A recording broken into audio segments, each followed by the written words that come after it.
If you want to be serious about using MIDI on stage or in the studio, it's about time you purchase one of these. This is the MioXM from iConnectivity. In this video, I want to show you how to set up and configure this with Ableton Live. Okay, so I have to be honest with you. I have shot and reshot this tutorial probably about 12 times now, and not because this is so confusing or not because it's so difficult, but because it could do so much stinking stuff. And I want this tutorial to be like less than 10 minutes. And so I've got to be hyper-focused on this. There's so much that the MioXM can do. Just really quickly, we've got DIN ports, inputs, and outputs. We've got host ports, which we'll talk about. We can connect to our computer via Ethernet, via USB. But I decided in order to make this less than 10 minutes, I have to get hyper-specific, focus on one specific use case that more often than not that I end up using the MioXM for and setting up for people, and that's this. I want to take my MIDI controller, USB powered, bus powered MIDI controller. This is actually the Oakboard Slide Duo from Ableton, one of my favorite MIDI controllers. I want to take this, again, it's powered and sends MIDI over USB, and I want to extend this over a long distance over Ethernet to my Ableton Live computer. So we're going to combine a lot of different skills to make this happen. I'm not going to talk about everything about the MioXM. I want to solve this specific scenario and situation. Okay, you ready? Let's dive in. Let's get started. First thing we've got to do is we need to connect this to power. So I have conveniently located the power adapter for this right here. So let's plug this in, and I'll show you the boot up sequence on this guy. It's got some nice pretty lights. Oh yeah, so pretty. Okay, so this is powered up. Now I need to connect this to my computer. There's really three ways we can connect a MioXM to our computer. We could connect via 5-pin MIDI, which is outside the scope of this video. We could connect via USB, which again is also outside of the scope of this video, but most practically, if you're just using this with a computer and the XM is going to live near your computer, say like in a studio setup, that's how I would suggest you connect. But today we're going to talk about connecting via rtpMIDI. This is the one that confuses people the most, not because it's difficult, just because it's not something you probably typically do. So we're going to connect via Ethernet. Okay, so let's finish this setup off here. So I'm going to set my XM down. I'm going to grab this Ethernet cable, which is also conveniently located next to me. There we have it. Okay, and we're going to plug this into the rtpMIDI port, just like that. Wow, that was an incredibly awkward reach to plug that in, but we are now connected. Now, before we dive in, let me talk about my full setup here. So I have my MioXM. This is powered, this is connected via Ethernet to a network switch. It's underneath the desk. I'm not going to show you the desk because then you would discover how absolutely busy and dirty this is. Okay, moving on. Next is my Mac Mini computer, which is right here. It's right in front of me. And I have an Ethernet cable from that connected to the same network switch. So both of these computers are on the same network. Now, I know what you're thinking. You're thinking, Will, I am a professional, and on stage I do not use internet. I don't enable internet. Keep in mind, I'm not talking about the internet here. I'm talking about a network connection. So simply mean my Mac Mini computer and the MioXM are on the same network connected via Ethernet to a network switch. They could also be connected directly to each other using just an Ethernet cable, but they're connected to the same network switch. Okay. Now, next thing we need to do is go to our computer, and we're going to open up Oracle for X Series. Now, let me open this up here. Oracle for X Series is the free control software that allows you to configure and control your iConnectivity interfaces for free. I've included the link in the description of this video that you can download and install. And what's super important, the first thing I do when I'm looking at my interface is I check to see if there's a firmware update available. If there is, you'll see a little triangle icon there. What you could do is, well, to do firmware, you'd have to connect via USB, which is outside the scope of this video. But I've done some content for iConnectivity where I show how to do that. You would connect via USB, you would update via firmware. Everything's amazing.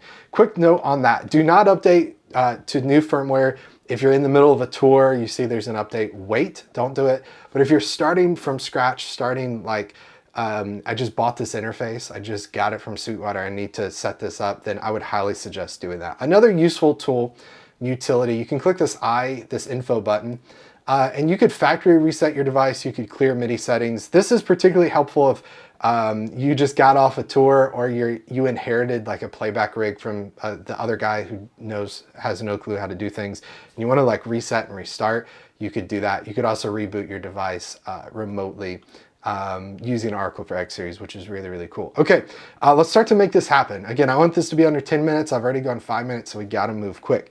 So very practically, what we wanna do is take this and connect it to our MioXM. So let's take our USB cable here. And first thing I'm going to do is connect this to my Oakboard Slide Duo. This particular interface, MIDI controller, has multiple connections here. Okay, so we're gonna use just this first one. And we're gonna set this to the side. Okay, so let's take the other end of our USB cable, and I'm gonna turn this interface around. It's kind of upside down, but let's turn this where you can see. Okay, so see how I have these 4 USB ports? These are called our host ports. And I'm gonna take this USB cable, just plug into any of these, right? Could also connect a powered USB hub to any one of those to get up to 8 USB host port, USB MIDI controller connections, but this is gonna work for me. Okay, so let me get my setup looking nice and neat. Of course, only the part of the setup that you can actually see on screen.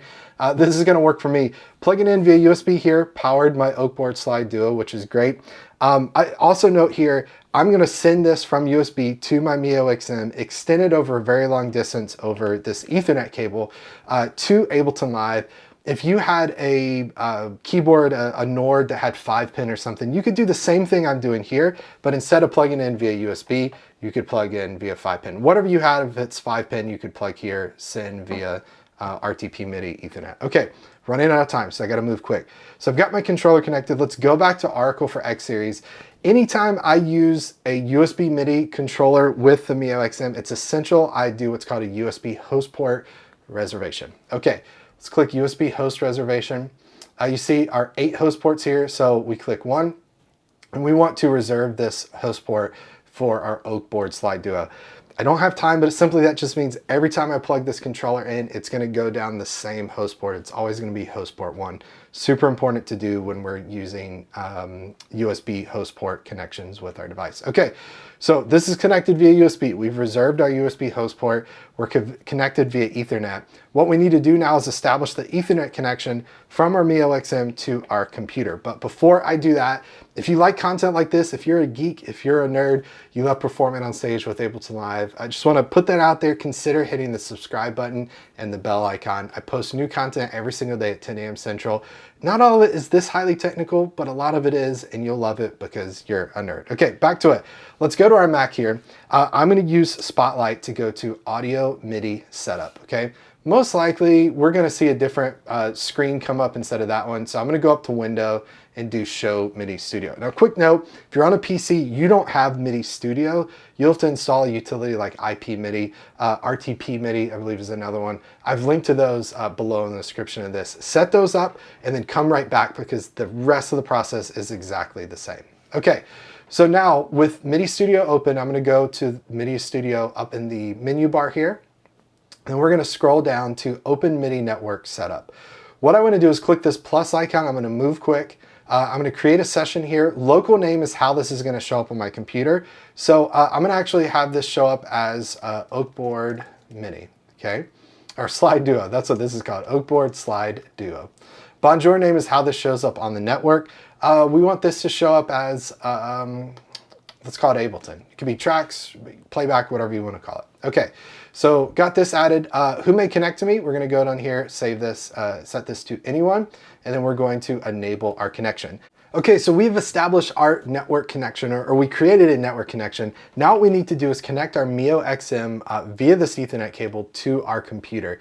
If you've done this on a Windows PC, we're going to meet back in the middle now. We're going to continue the rest of the process. So we got our Ethernet connection here. Let's go back to our Mac.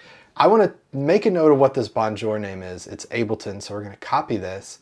I'm going to go into Oracle for X Series, go to RTP Network MIDI, and we have 12 different RTP ports. Again, I wish I had more time.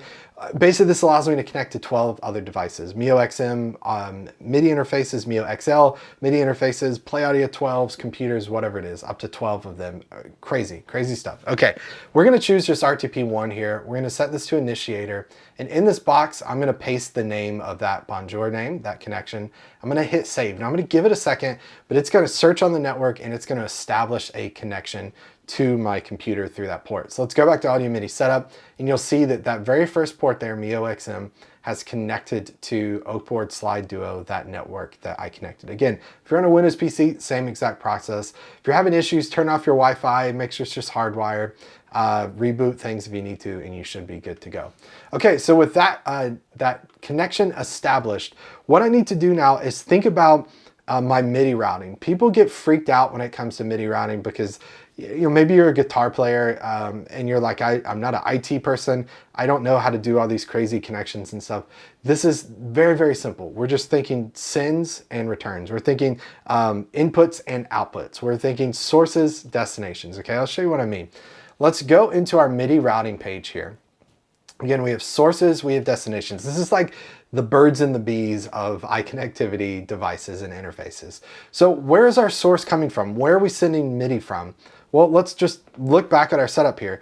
We're sending MIDI from this to here, okay? What is this? Remember, we went back in, let's take you back into our Mac here.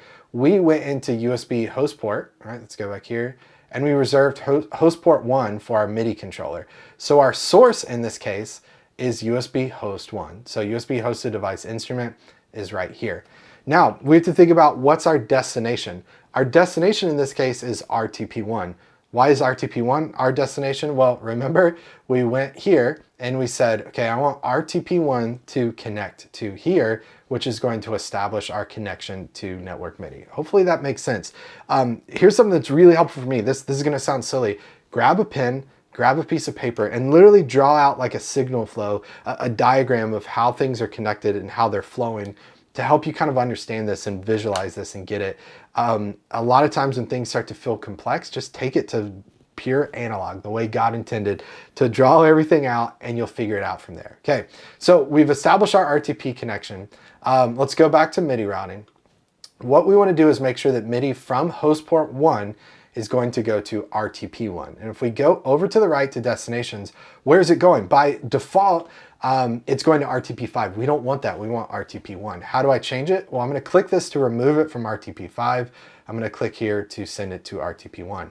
I can have it go to multiple ports if I wanted to, but just by clicking that, that is going to basically save that mapping there. Okay, now let's finish this process because I want to take what's coming from the computer and send back to this controller because the Oakboard can do some really cool stuff, like the play button will flash in time with Ableton Live. So the way I'm going to do that is, okay, what is my source in this case? Well, it's RTP1, and where do I want it to go? I don't want it to go to DIN1, I want it to go to host 1, okay? Again, just draw that out. I'm taking MIDI from Ableton Live to RTP1, that's gonna go to host 1, and I'm taking MIDI from host 1, that's gonna go to RTP1 to get to Ableton, okay? So final thing I'm gonna do in Oracle for X Series, and the rest of it's all in Ableton, is I'm gonna go to presets here. I'm gonna go to save preset as, and I'm gonna click to save this to all presets and hit continue. That's just a pro tip I offer to people if you are not using presets, you're just using one preset, save to all presets so that, worst case scenario, if you're on stage and someone is goofing around and presses one of these accidentally, or they just want to be malicious and think, oh, I'm going to really get him, I'm going to change presets, then no matter what preset they select, they can't screw you over. Just kind of a nice little pro tip there. Okay, so let's go back to our computer. We're done with Oracle for X Series for now. Again, you see we established our connection. Let's go into Ableton Live, Command, comma. It's going to take us into preferences, Control, comma if you're on a PC. And what I want to do is go to Link Tempo MIDI, and I'm looking for an input and an output. Now you'll see on the input side network, I have Oakboard Slide Duo show up, okay? I don't want to send this to Live's tracks. In this case, I just want to remotely control Live from my Oakboard Slide Duo. So I'm going to select that. And then like I mentioned, in this particular setup, I want to send MIDI from Ableton Live back to my Oakboard Slide Duo so that I can get the play button to light up. So let's finish this path. Let's complete the path here, okay?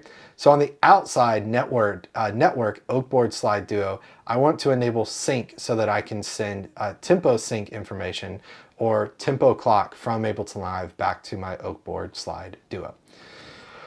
Okay, so that's a lot. Take a breath. Okay, we're almost done. Again, I have surpassed my 10-minute limit that I gave myself, but we're just cranking through because we're solving the world's problems here. Okay, so let's MIDI map. Let's go back into Ableton Live. Let's click MIDI up here. We could do Command M, Control M if we're on a Mac, Control M if we're on a PC. I want to click play, and I want to map that to the play button on my Oakboard slide deal. Watch how easy this is to do. Again, I clicked play here. I'm going to click play on my controller. Let me show you in Ableton Live. It's mapped, okay? And the way that that path went is through here to the USB host port to rtpMIDI, and then rtpMIDI, again, I'll show you here, is connected to Ableton Live, and in Ableton Live, we said, hey, I want to take whatever's coming in this network port and have it remotely control Ableton Live. Okay, for the sake of time, I'm gonna map 3 more things, okay? I'm gonna click stop. I'm gonna map it to stop on my controller, as you probably guessed. I'm gonna hit tab to go over here to previous locator. We'll map previous, next, and we're going to map next. Okay, so I did my 4 MIDI mappings that I do on almost every set. We're gonna hit Command M to get out of MIDI map mode. And then here's what's really cool about this. Let's press play on our MIDI controller. When I press play on my MIDI controller, you can see that Ableton Live starts. If I press stop, then we're gonna stop Ableton Live. And then here's what's cool. I'm gonna press play, but I'm gonna leave you on this shot. I know the focus is a little soft, but let's see if we can let you see this. It's hard to see there, but that play button is flashing, right? As this is playing, it's getting tempo information and it's flashing in time with Ableton Live. And the reason that it's doing that, the way that it's doing that again, is it's sending MIDI clock, tempo clock from Ableton Live back to my Oakboard slide duo, okay? Which is really, really stinking cool. So what we did here is we were able to take a MIDI controller that is connected via USB. Again, as a reminder, you could use a 5-pin MIDI controller if you wanted to, whatever, but we've connected it to our MioXM, and then we're sending MIDI signal from our host port, or in your case, it could be 5-pin, over Ethernet to our computer to Ableton Live so that we can remotely control Ableton Live from our MIDI controller, then in turn send MIDI information back from Ableton Live to our controller so that we can see our tempo sync. There is so much more that the MioXM can do.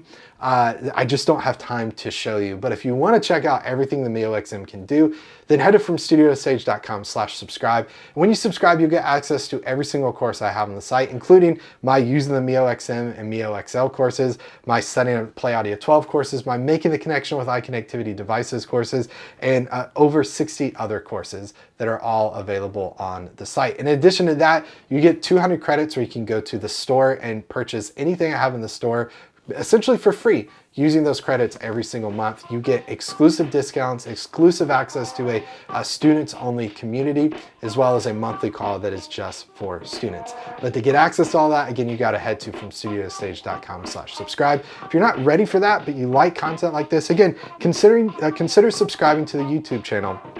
All you've got to do is hit the subscribe button, enable the bell icon. I post a new tutorial every single day, 10 a.m. Central. And more than anything, I would love to see you back here tomorrow at 10 a.m. Central and the day after that. Thanks so much for watching this one. We'll see you on the next one. Take care, everybody. Bye.